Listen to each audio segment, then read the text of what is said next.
Lisa کا ذہن خالی ہو گیا۔ اس کی زبان پر کوئی جواب نہ آیا۔ وہ جذباتی لحاظ سے اپنے پیشے یعنی مسلمان امراء کی کردار کشی سے متنفر ہو گئی تھی۔ یہ نفرت اس حد تک پہنچ گئی تھی جہاں انسان اپنے رد عمل میں بے قابو ہو جاتا ہے اور وہ انتقام کی راہ اختیار کر لیتا ہے یا فرار کی۔ میں بھی جوان لڑکی ہوں، تھریسا نے اسے کہا۔ مجھے بھی یہ مسلمان چھاپا مار جس کا نام الناصر ہے اچھا لگتا ہے۔ یہ دلکش جوان ہے۔ اگر تم یہ کہو کہ یہ تمہارے دل میں اتر گیا ہے تو میں حیران نہیں ہوں گی۔ مجھے یہ احساس بھی ہے کہ تمہارے دل میں ان بوڑھے مسلمان امراء اور ان کے سالاروں کے خلاف نفرت بھر گئی ہے جن کے ہاتھوں میں تم کھلونا بنی رہی ہو۔ مگر اپنے فرض کو سامنے رکھو، صلیب کی عظمت کو سامنے رکھو، یہ مسلمان تمہارے دشمن ہیں۔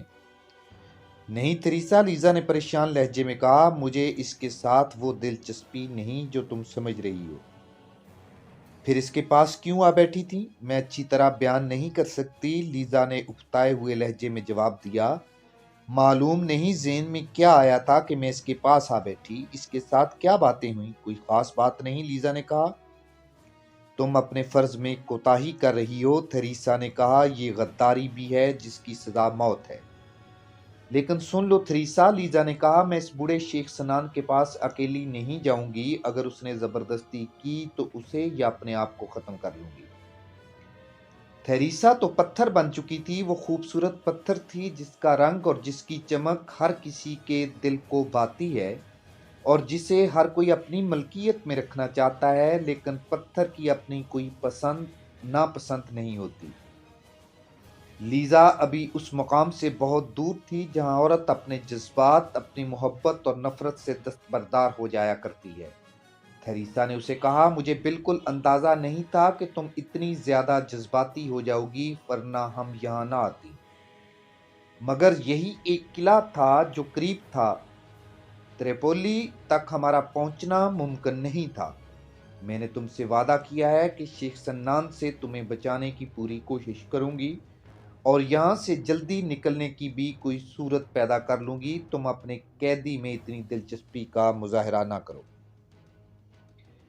سچ بتا دوں تھریسا، لیزا نے کہا، میں ان چھاپا ماروں کو یہاں سے فرار کے لیے استعمال کرنا چاہتی ہوں۔ تم نہ خود یہاں سے نکل سکو گی نہ مجھے نکال سکو گی۔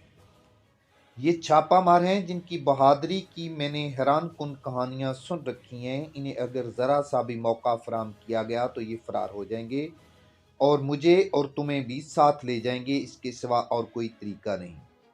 میں ان کی استادی اور بہادری کو مانتی ہوں، تھریسا نے کہا، لیکن تم نے یہ نہیں سوچا کہ ہم دونوں یا تم اکیلی ان کے ساتھ نکل گئی تو یہ تمہیں اپنے ساتھ لے جائیں گے، ہماری منزل پر نہیں پہنچائیں گے۔